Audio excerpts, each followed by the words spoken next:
J'ai toujours su que l'Arctique n'était pas un endroit pour les faibles. Mais quand l'hélicoptère a commencé à vibrer, les pales crachant des éclats de glace dans toutes les directions, la réalité s'est imposée avec une brutalité que je n'avais jamais imaginée. Le cockpit s'est mis à trembler violemment. Les rotors givraient sous l'effet d'un froid si intense qu'il semblait vouloir congeler le temps lui-même. Le pilote a lutté, tirant désespérément sur les commandes, mais c'était peine perdue. L'appareil a dégringolé dans un tourbillon incontrôlable. Les vitres se sont étoilées de fissures, et avant même de comprendre ce qui se passait, l'impact m'a arraché un cri de douleur, me propulsant dans un tourbillon de neige et de métal. Je me suis réveillé dans un silence terrifiant, chaque respirait se transformant en panache de vapeur blanche. Le bras gauche me lançait atrocement. Des morceaux de l'hélicoptère étaient éparpillés tout autour de moi, enfoncés dans la neige comme des pierres tombales. Les autres membres de l'équipe, je n'en voyais aucun. Le froid mordait mes doigts, mes lèvres, mes joues. J'ai pris une grande inspiration, sentant mes poumons se contracter sous la morsure glacée. Il fallait bouger, agir. Rester là, c'était mourir. J'ai fait l'inventaire des débris. Un sac de provisions éventré par l'impact, quelques barres énergétiques épargnées par le feu qui avait ravagé une partie de la carlingue, une gourde solidifiée, et une vieille boussole fissurée. J'ai ramassé le pistolet de détresse qui traînait dans la neige, testant la gâchette d'un doigt engourdi. Les coups pouvaient effrayer un prédateur, ou signaler ma position à d'éventuels secours. Si seulement quelqu'un venait, je savais qu'il n'y avait aucune garantie. Les radios étaient inutilisables, broyées par la chute. La première nuit a été un enfer. Le thermomètre interne de ma montre affichait 40 degrés Celsius. Même la neige semblait grinçante, comme si elle se fendait sous la pression de ce froid insensé. J'ai trouvé refuge dans la carcasse du cockpit, me calfeutrant entre les parois brisées pour couper le vent cinglant. J'ai tiré sur la fermeture de mon manteau, plaquant mes genoux contre ma poitrine, mais l'engourdissement progressait lentement, inexorablement. J'ai lutté pour rester conscient, respirant profondément, focalisé sur chaque inspiration. Si je m'endormais, je ne me réveillerais jamais.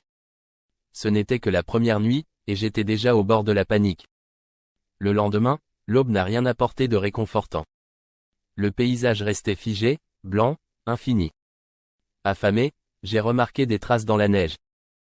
Des empreintes de lièvre arctique, invisibles pour un œil non averti. J'ai usé de ce qu'il restait de mes forces pour fabriquer un piège. Quelques fils d'acier récupérés sur l'épave, un système rudimentaire. J'ai attendu des heures, les yeux rivés sur la neige. Quand enfin j'ai senti le piège se refermer, j'ai bondi, dévorant presque la maigre proie crue, tremblant de soulagement et de faim. Mais ce n'était rien. Juste de quoi tenir un jour de plus. Le vent s'est levé peu après, portant avec lui un grondement sourd. Une tempête approchait, une vraie. J'ai rassemblé tout ce que je pouvais et enterré mes maigres provisions. Le froid me fouettait le visage, me glaçait le sang. J'ai renforcé l'abri improvisé avec les restes de l'hélicoptère. La neige a attaqué avec la force d'un ouragan, réduisant le monde à une avalanche de blancheur tourbillonnante. Le bruit était assourdissant, me rendant presque sourd. J'ai serré les dents, priant pour que l'abri tienne. Chaque seconde semblait un défi à la mort. Quand la tempête s'est calmée, 2 jours plus tard, je n'étais plus seul. Des empreintes massives marquaient la neige. J'ai suivi leur tracé du regard, et mon cœur s'est serré. Celle d'un ours polaire. Le prédateur le plus redoutable de ces terres désolées. Il avait tourné autour de mon abri, laissant derrière lui ses traces menaçantes. J'étais devenu une proie, et il savait où me trouver. Le froid continuait de ravager mon corps. Mes pieds, insensibles depuis des jours, étaient noirs et rigides. L'engelure s'était transformée en gangrène. Si je n'agissais pas, elle se répandrait. Il fallait agir. J'ai pris le scalpel, tentant de le chauffer avec le peu de chaleur que mes mains tremblantes pouvaient produire. Le couteau a plongé dans ma chair, et un cri de douleur m'a arraché la gorge. Les larmes ont gelé sur mes joues. J'ai sacrifié mes orteils, priant que ce soit suffisant pour survivre un jour de plus. Je devais bouger. Une tache sombre à l'horizon m'a donné un espoir, une station météorologique abandonnée.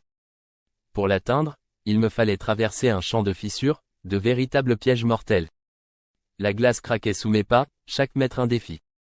J'ai failli tomber plusieurs fois, m'accrochant au bord, le souffle coupé par le vertige de la chute. Puis, l'ours est apparu, colossal et terrifiant, ses yeux fixés sur moi.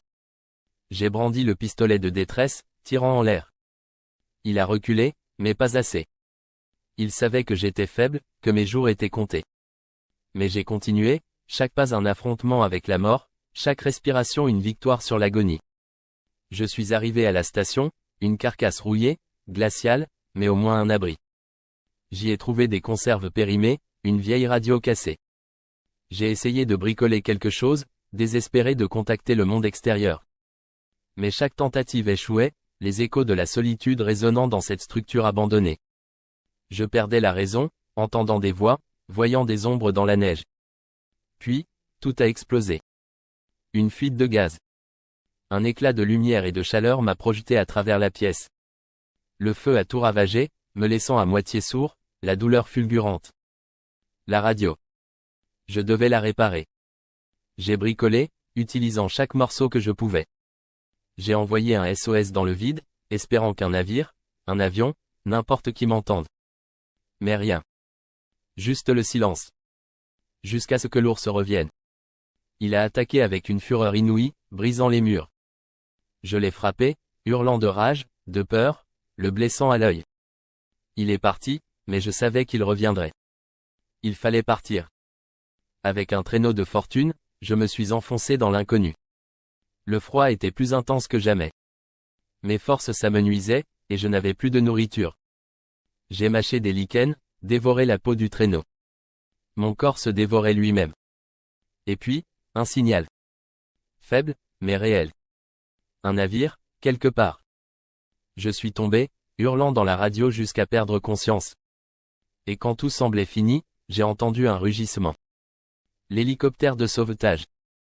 Ils m'ont trouvé, à l'agonie, gelé, mais vivant. Je suis rentré chez moi, mais une partie de moi est restée là-bas, dans le désert de glace, traqué par un ours qui hante encore mes rêves.